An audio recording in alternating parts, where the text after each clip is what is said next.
Assalamualaikum warahmatullahi wabarakatuh. Halo anak-anak, gimana kabarnya?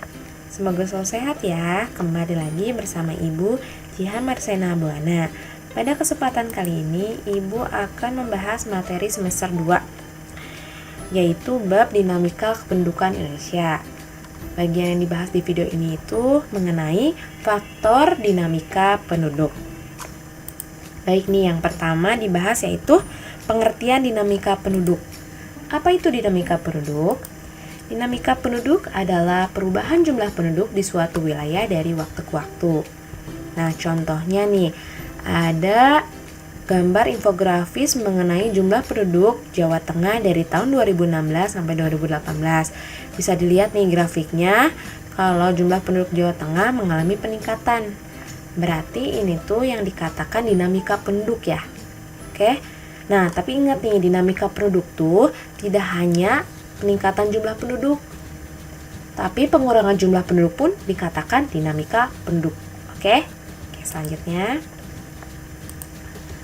faktor dinamika penduduk. Jadi ada dua faktor yang mempengaruhi dinamika penduduk, yaitu ada faktor alami dan faktor non-alami.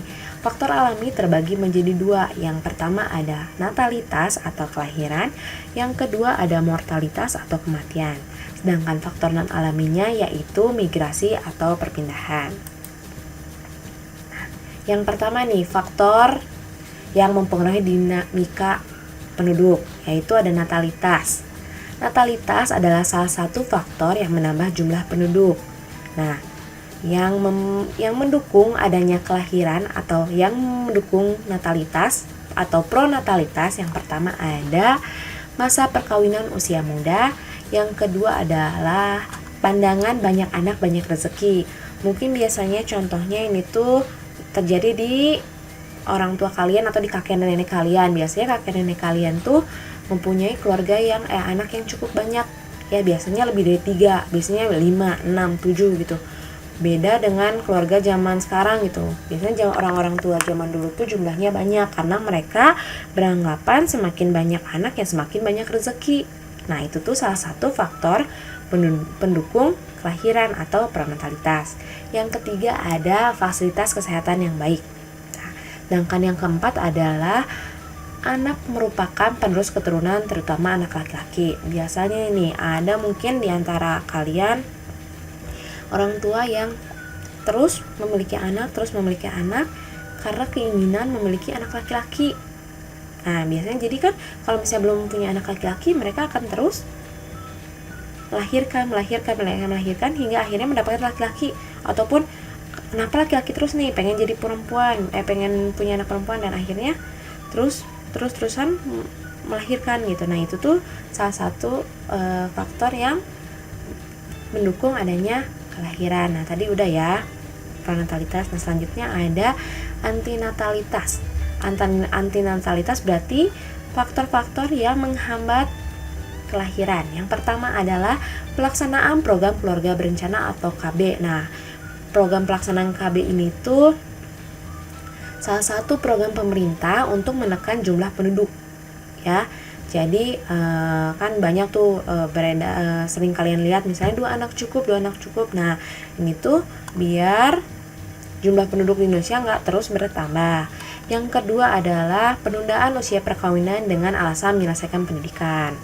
Yang ketiga, semakin banyak wanita karir. Nah, semakin banyak wanita karir ini tuh berarti semakin tertundanya kelahiran ya. Misalnya aku mau S1 dulu, mau S2 dulu, S3 dulu, berarti otomatis si ibu ini tuh kelahiran untuk hamilnya ditunda dulu. Jadi menghambat kelahiran. Nah, ya. Yang keempat yaitu adanya ketentuan batas usia menikah.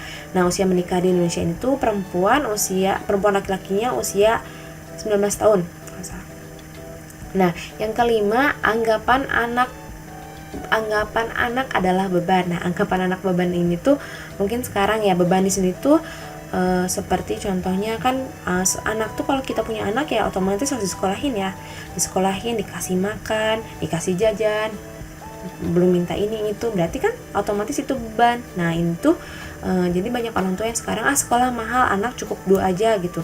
Kalau misalnya anak 4 berarti harus nyekolahin 4 kan, biaya makin tinggi. Jadi anggapan anak adalah beban tuh berarti salah satu faktor yang paling utama yang menghambat adanya kelahiran atau natalitas.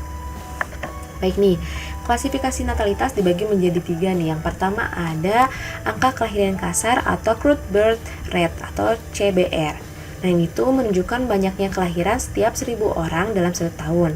Rumusnya CBR sama dengan B dibagi P dikali K. B di sini ini tuh adalah jumlah bayi yang lahir dibagi jumlah penduduk pada pertengahan tahun. K-nya ini konstanta dan angkanya 1000, selalu 1000 ya.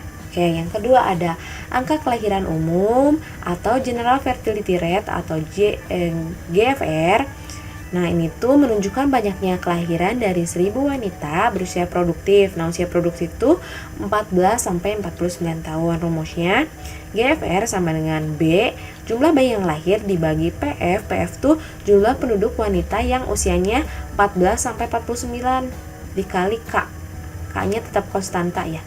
Jadi bedanya CBR sama GFR ini tuh PF-nya ini. Jadi jumlah penduduk yang PF-nya ini jumlah penduduk usia produktif yang berusia 14 sampai 49 tahun ya.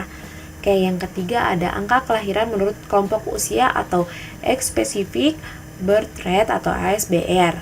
Rumusnya tuh BX dibagi PX dikali K. BX di sini tuh jumlah penduduk yang lahir pada kelompok umur tertentu. PX di sini tuh jumlah penduduk wanita pada periode umur tertentu dikali K. K-nya konstanta seperti biasa 1000. Oke, selanjutnya setelah tadi natalitas, yang kedua ini adalah mortalitas. Mortalitas tuh salah satu faktor yang mengurangi jumlah penduduk. Oke, ada beberapa faktor yang mendukung terjadinya kematian atau dibilang mortalitas, pro-mortalitas. Yang pertama adalah sarana kesehatan kurang. Yang kedua adalah rendahnya kesadaran masyarakat terhadap kesehatan. Yang ketiga adalah keadaan gizi penduduk yang rendah. Yang keempat terjadinya perang.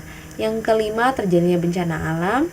Yang keenam terjadinya wabah penyakit nih. Wabah penyakit tuh mungkin sekarang ya dengan adanya COVID jumlah meninggalnya banyak tuh. Berarti ini tuh salah satu wabah penyakit ya, COVID ini tuh salah satu pendukung terjadinya kematian ya. Yang ketujuh adalah tindakan bunuh diri dan pembunuhan. Kayak yang tadi itu pro-mortalitas ya. Selanjutnya ada anti-mortalitas. Berarti faktor yang menghambat kematian. Yang pertama adalah fasilitas kesehatan baik dan lengkap. Yang kedua adalah meningkatnya kesadaran penduduk akan pentingnya kesehatan. Nah, contohnya ini misalnya kalian dengan menerapkan protokol kesehatan mungkin jumlah penduduk yang terkena COVID akan menurun. Nah, berarti ini tuh berarti menghambat adanya kematian ya. Yang ketiga adalah meningkatnya keadaan gizi penduduk. Nah, yang terakhir adalah ajaran agama melarang bunuh diri dan membunuh orang lain. Nah, dengan mungkin ada orang-orang yang mau bunuh diri, ingat kalau misal bunuh diri itu dosa, akhirnya mengurungkan diri untuk bunuh diri. Nah, itu berarti menghambat kematian. Selanjutnya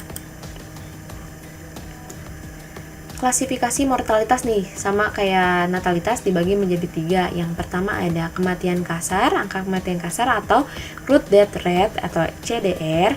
Nah, rumusnya CDR sama dengan death atau D jumlah kematian dibagi P jumlah penduduk pada pertengahan tahun dikalikan K. K-nya konstanta seperti biasa 1000.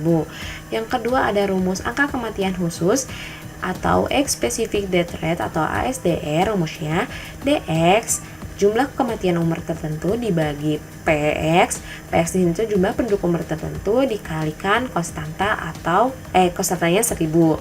Nah, yang ketiga ada angka kematian bayi atau IMR. Nah, IMR ini tuh menunjukkan jumlah kematian bayi berarti kurang dari 1 bulan ya. Kurang dari 1 tahun, bukan 1 bulan, 1 tahun ya. Masih dikatakan bayi itu. IMR rumusnya DO jumlah kematian bayi dibagi B yaitu atau jumlah kelahiran dikalikan K konstanta 1000. Oke, selanjutnya nih faktor, kalau yang tadi kan faktor alami. Nah, yang ketiga ini adalah faktor non alaminya, yaitu migrasi. Migrasi itu perpindahan jumlah penduduk yang bersifat menetap dari suatu tempat ke tempat lain. Nah, faktor pendorong migrasi yang pertama adalah makin berkurangnya sumber alam, yang kedua menyempitnya lapangan pekerjaan di tempat asal, yang ketiga adalah bencana alam baik banjir, kebakaran, musim kemarau, atau adanya wabah penyakit. Nah, yang ini adalah yang selanjutnya adalah faktor penarik migrasi. Yang pertama adalah kesempatan mendapatkan pekerjaan yang baik, yang kedua kesempatan mendapatkan pendidikan yang lebih baik, yang ketiga keadaan lingkungan dan keadaan lingkungan hidup yang menyenangkan, yang keempat tarikan dari orang yang diharapkan sebagai tempat berlindung. Oke. Nah, klasifikasi migrasi dibagi menjadi dua, ada migrasi masuk dan migrasi keluar. Migrasi masuk rumusnya M sama dengan I imigran yang masuk berapa dibagi P jumlah penduduk pada pertengahan tahun tertentu dikalikan K konstantanya seperti biasa 1000. Sedangkan rumus migrasi keluar MO sama dengan O jumlah migrasi keluar dibagi P jumlah penduduk pada pertengahan tahun tertentu dikalikan K konstanta 1000. Oke, itu rumusnya ya. Oke, sekian materi dari Ibu. Terima kasih. Assalamualaikum warahmatullahi wabarakatuh. Kita bertemu di video selanjutnya ya.